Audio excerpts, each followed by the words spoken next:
Welcome back. Look at me, I've changed my face a little bit. So, the last video in our last one for our assignments and our units is capacity. So, we're looking at changing volume to capacity. This is starting to move my hand. So, why don't we look across and we're going to meet my friend. He's going to help us with some conversions. She's just here for the ride. Ginger! And then we'll go away. Okay. Yeah, still here, same room. Different outfit for tomorrow. Okay. Now, taking a look, as I said, we're going to be calculating volume to capacity. Okay. There's not a lot of calculations or stuff that you're going to need to know here. A lot of it can be found online. Okay. If you're doing some big conversions and calculations. But in terms of this, is the basic rule 1 centimeter cubed equals 1 milliliter or equals 1 gram. Okay. So 10 centimeters cubed equals 10 milliliters or 10 grams. 1,000 centimeters cubed is equivalent to 1,000 milliliters, or a liter, or 1,000 grams, which is a kilogram.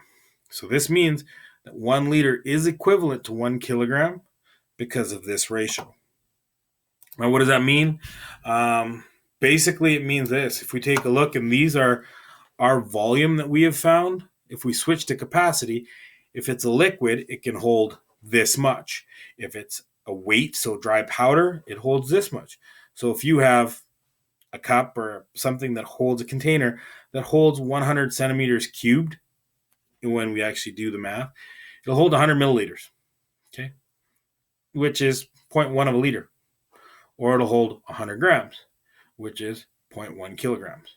So if any of you have done baking or cooking, a cup is 250 milliliters, okay? Which means it's also 250 grams, which also means it's 250 centimeters cubed, which means whatever's in that water container would occupy a space that would be 25 times 5 times 2. That's quite interesting to know. So here's just the basic changes, right? So if it's 907, it's still not a liter. If it's 2,000 centimeters cubed, it's actually 2 liters or 2 kilos. And vice versa. If it's half, it's that way. You will be asked to do this for some of the conversions. I will share a conversion chart with you, but this is kind of the most representative of what you're going to need to know. Okay.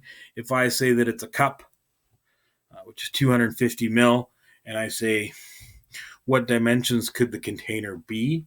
You have to be able to know that you can take something that's 250. It's got to be multiplied by 3 numbers to get that. So 25 times 10 is only 2 dimensions, but 25 times 2 times 5 is 250, okay? Or you could go, I don't know, 10 times 10 times 2.5 would give you 250, all right? That's pretty much what I'm looking for if I gave you 500, which is 2 cups. Basically, this is just following this chart, 1 to 1 to 1, 1,000 to 1,000. It's a simple conversion. I'll try to send you a sheet that kind of makes sense for it. But other than that, if you have any questions, please forward them. The best here in this situation would also be to access the internet.